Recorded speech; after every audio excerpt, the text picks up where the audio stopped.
à toutes et à tous, c'est l'épisode 7 de la saison 2 de VRAC, le podcast écologique et zéro déchet. Je suis Audrey Vuettaz et vous commencez un épisode exceptionnel.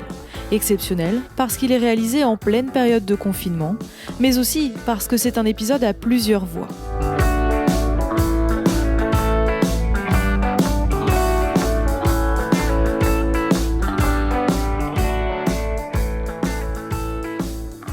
Il y a quelques jours, sur différents réseaux sociaux, j'ai posté une annonce pour un podcast en commun et vous êtes 7 à y avoir répondu, à avoir accepté de vous enregistrer sur le thème « Confinement, écologie et zéro déchet sont-ils conciliables ?» L'idée m'est venue en regardant les stories de Lauren Singer. Vous la connaissez sûrement, c'est une New-Yorkaise qui tient le compte Instagram « Trash is for Tossers ». Cela fait 8 ans qu'elle mène une vie zéro déchet et avec Bea Johnson, je trouve que c'est l'une des porte-paroles mondiales du mouvement. Il y a quelques jours, elle a fait un post qui m'a interpellée, expliquant qu'avec la crise du Covid-19 et les menaces de confinement à New York, elle avait fait des réserves. Elle dit, je cite, « J'ai sacrifié mes valeurs et j'ai acheté des choses en plastique. » Pourquoi ? Cela remonte à un traumatisme de 2012 pendant l'ouragan Sandy où elle avait manqué. Je vous invite à aller lire son post pour en savoir plus, mais c'est totalement compréhensible. D'où ma question, confinement, inquiétude sur le Covid, écologie et zéro déchet sont-ils conciliables ? Alors je vois pas trop pourquoi ça le serait pas. Là, c'est Anne-Sophie qui parle. Elle a 34 ans, elle habite en Moselle et elle est dans une démarche zéro déchet depuis une quinzaine d'années. L'écologie et le zéro déchet, pour moi, c'est un mode de vie dans lequel on essaye d'être beaucoup plus résilient et de s'adapter. Donc on s'adapte aussi au confinement et notre mode de vie aussi.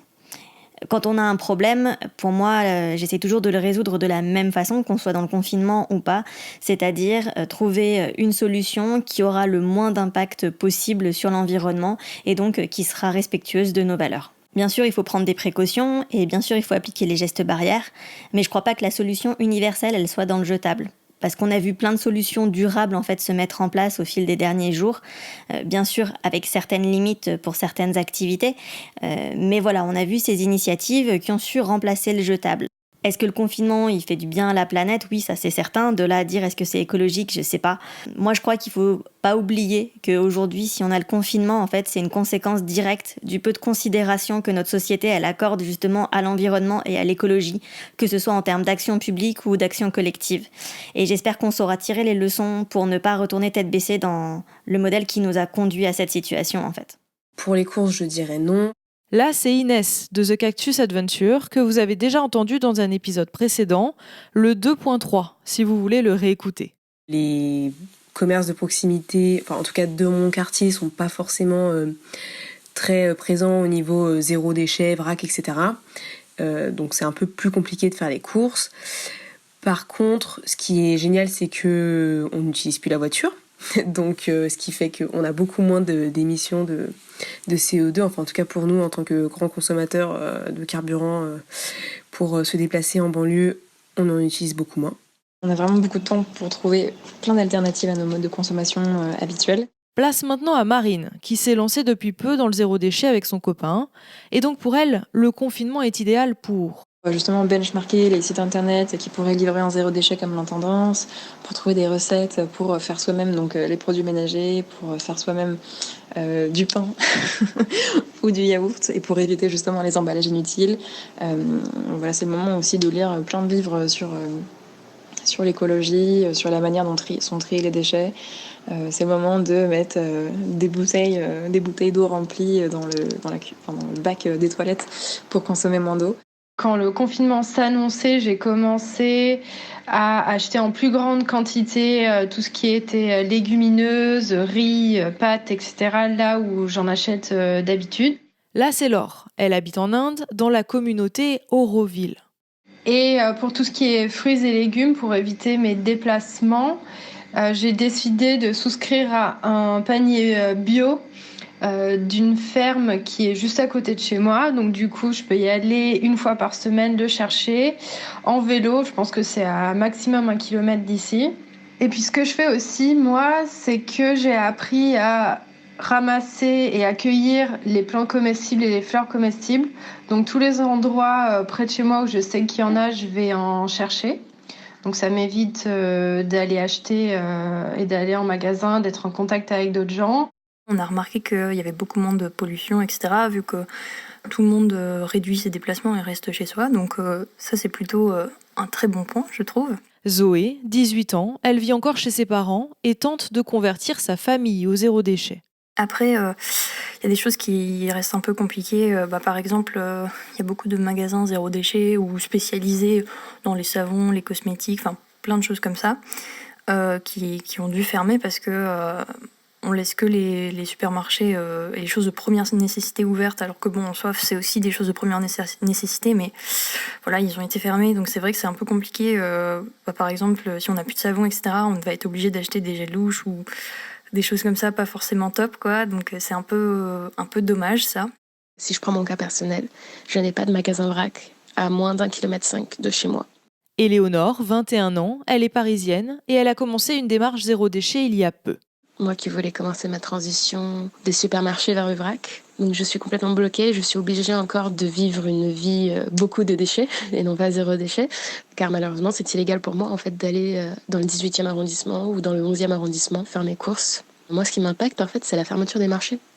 Pour tous ceux et celles qui achètent leurs légumes au marché, et puis surtout pour les agriculteurs, c'est vraiment un énorme coup de dur. Et je pense qu'il faut vraiment qu'on fasse pression auprès du gouvernement pour que les marchés réouvrent. Si les consignes de sécurité sont respectées, il n'y aurait aucune raison qu'une personne attrape la maladie si elle fait très attention. Je veux dire, on a autant de risques d'attraper la maladie dans les supermarchés où là, j'ai pu remarquer que les gens ne font vraiment pas attention en fait. Ils respectent pas les distances de sécurité, portent pas forcément de masque. Et enfin, il y a Carole, maman de 3 enfants. Elle est totalement dans une démarche de réduction des déchets. Elle a aussi un site, The Family Cocotte. Là, en ce moment, on est en télétravail avec Monsieur Cocotte.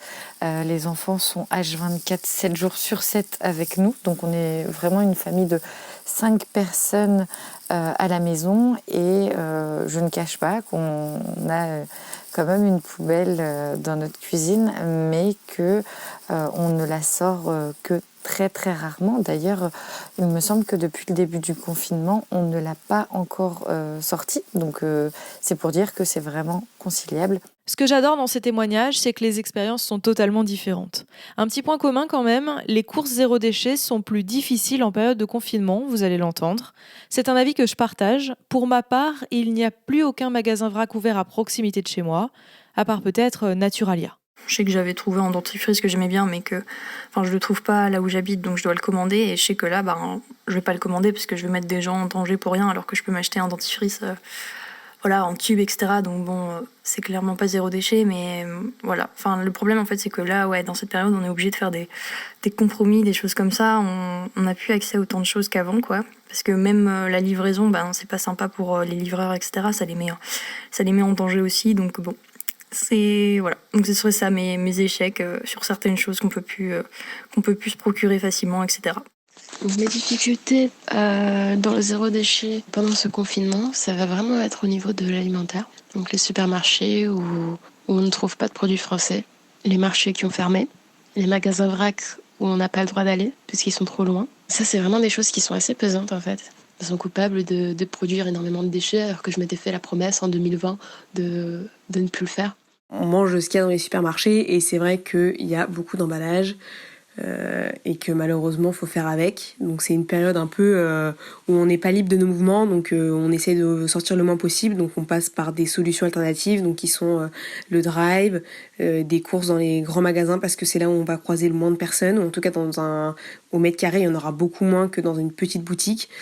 Donc c'est un peu ça l'échec, mais je pense que c'est pas un échec, c'est une situation de crise, donc on agit en temps de crise et c'est comme ça qu'on évitera de propager le virus. J'ai voulu acheter des cacahuètes et là les cacahuètes d'habitude ils les ont en vrac et là en ce moment ils les avaient seulement en emballé parce que justement pour des raisons d'hygiène ils avaient déjà préemballé par 500 grammes les cacahuètes, donc du coup pour une fois, en fait, j'ai accepté parce que je me suis dit, voilà, on est quand même dans une situation spéciale et il y a un moment, il faut quand même lâcher prise.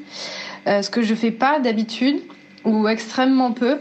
Là, le fromage, difficile déjà hors confinement de le trouver en vrac. Il faut se déplacer sur les marchés et donner tes propres contenants du coup aux personnes, enfin aux fromagers, quoi. Et là, comme il n'y a plus de marché, je sais pas trop comment faire. Donc ça, c'est la première difficulté. Et ensuite, tout ce qui est fruits et légumes, moi, ça me chauffe pas trop d'aller les chercher. J'aime bien favoriser les circuits courts. Et là, c'est pas facile, en fait, parce qu'on se retrouve obligé d'aller les chercher en grande surface. Par contre, il y a des choix d'initiatives. Moi, je sais que le maraîcher, la personne à laquelle j'achetais mes fruits et légumes au marché des Batignolles. En fait, maintenant, il propose justement un site en ligne pour faire des commandes, donc des grosses commandes, donc des gros paniers, et une semaine après, du coup, c'est livré directement chez toi, ou alors il faut venir les chercher, je crois qu'il faut aller les chercher. Quelles sont les difficultés qu'on aurait rencontrées ? Pour moi, la transition écologique et le mouvement zéro déchet, c'est vraiment un art de vivre, donc c'est tellement ancré dans mon ADN que j'imagine même pas arrêter un jour. Alors mes difficultés ou mes échecs, c'est plutôt quelque chose de personnel. C'est qu'en fait, en tant que maman, donc avec 3 enfants là à la maison, H24, Monsieur Cocotte qui est là, moi aussi toute mon activité en fait de réseaux sociaux, de présidente d'association, c'est vraiment, je dirais, plutôt compliqué. J'arrive à articuler toutes ces facettes de ma personne. Mais c'est vrai que le fait d'être comme ça en famille H24, ça complique un petit peu. C'est qu'en fait, il faut super bien établir son emploi du temps.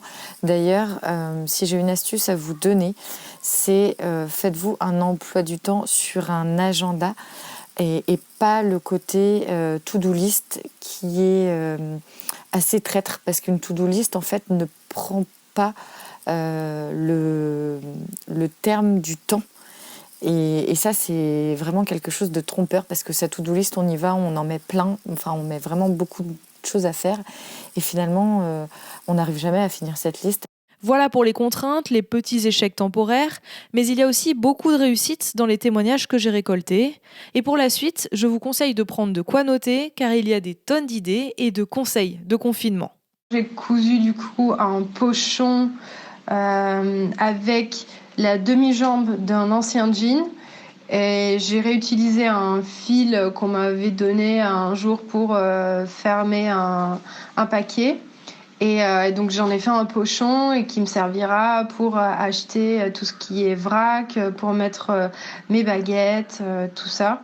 En fait, on composte habituellement dans un composteur collectif et en ce moment, confinement oblige, du coup, il est fermé. Mais en fait, après plus de 8 ans à revaloriser mes épluchures, j'arrivais pas à me résoudre à les mettre dans la poubelle classique. Le gros avantage qu'on a, en fait, c'est que dans mon immeuble, donc il y a une cour et au fond de cette cour, il y a un micro-espace vert qui est à l'état de friche et où personne ne va jamais, en fait, il est clos cet espace. Je me suis dit que j'allais faire un compost à cet endroit-là avec mes épluchures.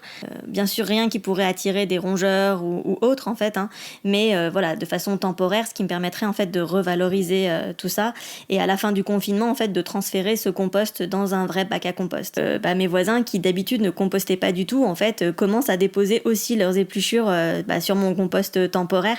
Je suis super contente et du coup ça me donne l'idée de peut-être proposer pour mettre un vrai composteur en bas de l'immeuble en fait puisque tout le monde a décidé de participer quoi. Je me suis vraiment mise à faire mon nettoyant multi-usage pour la salle de bain. Je me suis dit, celui que j'avais avant se finissait, donc j'avais une solution, soit j'allais en racheter, et donc du coup il m'en fallait 1 ou 2, ou j'en faisais un moi-même. Et là je me suis dit, tiens, ça tombe bien, j'ai le livre Zéro déchet de Julie Bernier, et je me suis dit, bon allez, je m'y mets, je le fais. Et du coup, ça fait 2-3 fois que je lave ma salle de bain avec et ça se passe plutôt bien, super nettoyant. En plus de ça, j'ai mis un peu de citron et un peu des pots de clémentine, je crois. Et ils sont super bons, donc je suis très contente. Et je suis aussi très contente parce que j'arrive à me passer de produits, ce qui fait qu'aujourd'hui j'utilise un savon pour le corps et un savon pour les cheveux, donc que du solide. Et après derrière, j'ai besoin de rien d'autre en fait en termes de produits. Mis à part peut-être un petit peu d'huile que je me mets sur le visage au quotidien, mais sinon, le reste, j'arrive à en passer. Donc je suis très contente, ça veut dire que j'aurais pas besoin d'aller en magasin faire des courses par rapport à l'hydratation de ma peau. J'ai retapé un meuble que je vais retaper depuis 1 an à peu près, que j'avais récupéré en braderie pour 5 € et je voulais lui mettre un coup de peinture, etc., changer 2-3 trucs pour pour m'en servir et donc j'avais jamais le temps avant et là je l'ai fait. J'ai un blog aussi, donc là avec le confinement j'ai un peu plus de temps, donc j'essaye de faire vivre un peu plus ma page Instagram et de poster des choses, donc c'est indirectement c'est en lien avec le zéro déchet vu que je parle d'écologie, des choses comme ça, donc bon.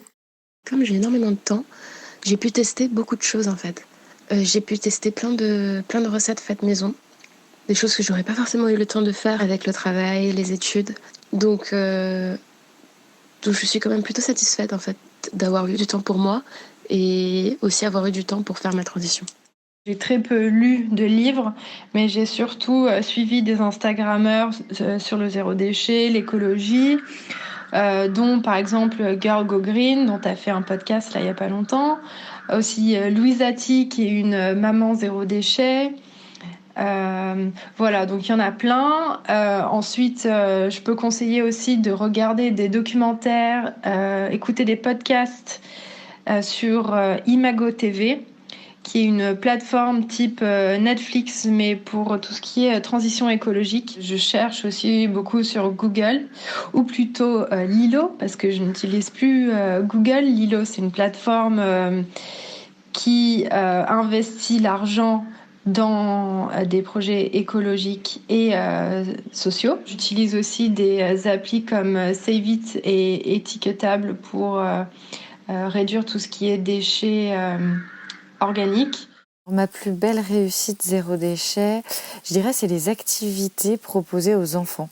Parce que c'est vrai qu'on est souvent la tête dans le guidon, on est une vie à 100 à l'heure et je vois avec du recul, j'avais pourtant l'impression de faire beaucoup d'activités avec les enfants et je me suis rendu compte que pas tant que ça. J'ai fait un podcast sur 9 activités pour les enfants sur le thème du zéro déchet et de l'environnement parce que je trouve que vraiment on peut lier le zéro déchet, le côté écologie avec la conscience, la prise de conscience en tant que parent. Il y a des activités comme la fabrication d'un tawashi avec des Legos, l'observation aussi des oiseaux, que on peut tout à fait le faire en ville comme à la campagne, la fabrication de pâte à modeler, tout ce qui est do it yourself, la fabrication de colle à faire soi-même, des choses qu'on peut faire très facilement et qui éclatent les enfants. C'est par exemple de faire une éruption volcanique avec un décor et puis la réaction chimique du bicarbonate et du vinaigre. Dernièrement, avec mon copain, on a fait du pain que j'ai trouvé sur le compte. Enfin, j'ai trouvé la recette sur le compte de Naked with a Label. Elle s'appelle Charlotte. Donc voilà, j'ai fait du pain. On a fait du pain du coup 2 fois. Ça prend une bonne demi-heure, je pense, à faire. Et ensuite, il faut le laisser reposer. Enfin, bref. C'est quelque chose que j'ai jamais fait auparavant. J'avais jamais pris le temps justement de m'attaquer à ce genre de recettes. Et maintenant, je me rends compte que ça prend pas forcément beaucoup de temps et en fait je commence à prendre des habitudes et quand le confinement sera levé, je pense que je continuerai à faire mon propre pain. Il faut de la farine, de l'eau, du sel et de la levure boulangère, donc ça se trouve directement chez le boulanger. J'ai eu 100 grammes pour 1 euro, tu ramènes ton propre Tupperware, on te le met directement dedans et c'est super simple. Et on a aussi fait du yaourt. Donc en fait on est passé par des flocons d'avoine qu'on a laissé tremper dans l'eau. On en a fait du lait et ensuite avec un petit peu d'agar-agar on en a fait du yaourt. Et en fait nous on est vraiment friands de bols muesli avec des baies de goji, des fruits, mais aussi donc du yaourt végétal le matin. Et c'est vrai que c'est pénible en fait de devoir racheter des pots à chaque fois. Et donc là on a trouvé la recette parfaite. Je ne sais pas vous, mais moi, tous ces témoignages me redonnent de la motivation après plusieurs semaines de confinement. Confinement et zéro déchet, c'est possible, certaines y arrivent. Mais pour celles et ceux qui ont plus de mal, inutile de se mettre la pression. En pleine crise, je pense que chacun fait comme il peut et c'est déjà pas mal. Merci à Zoé, Inès, Marine, Anne-Sophie, Laure, Éléonore et Carole qui ont accepté de se livrer et de s'enregistrer pour cet épisode exceptionnel. Vous retrouverez leur compte Instagram et leur site dans la description du podcast. Si l'épisode vous a plu, n'hésitez pas à le noter et à le commenter, ça aide bien pour le référencement et ça motive. Vous pouvez aussi vous abonner au compte Instagram du podcast, le nom est dans la description.